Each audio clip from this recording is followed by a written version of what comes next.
Hi guys, তোমরা সবাই কেমন আছো? আশা করি তোমরা সবাই ভালো আছো। তো আমিও খুব ভালো আছি। তো কথায় আছে সংসার সুখের হয় রমণীর গুণে।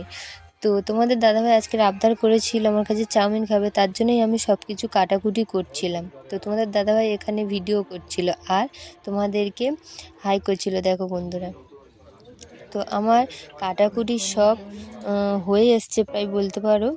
তো আমি এখানে সব কিছু কেটে কুটে রেখে যখন শেষের দিকে পেঁয়াজটা কাটছিলাম বন্ধুরা, তো পেঁয়াজে এতটাই ঝাঁঝ আমার চোখ থেকে জল চলে এসেছিলো। তো এখানে চলো তোমাদেরকে দেখাই, তোমাদের দাদাভাই এখানে সব কিছু ভাজাভুজি করছিল। আর এখানে আমাদের ভাজাভুজি প্রায় কমপ্লিট। তো তোমাদের দাদাভাই আমাকে একটু হেল্প করছিল চাউমিনটা ভিজিয়ে, আর এখানে আমি চাউমিনটা ভাজছিলাম আর আমারও প্রায় চাউমিন হয়ে এসেছিলো। তো এখানে চাউমিনের পরিমাণটা এতটাই বেশি আমি নাড়তে পারছিলাম না। তো চলো বন্ধুরা তোমাদেরকে দেখাই।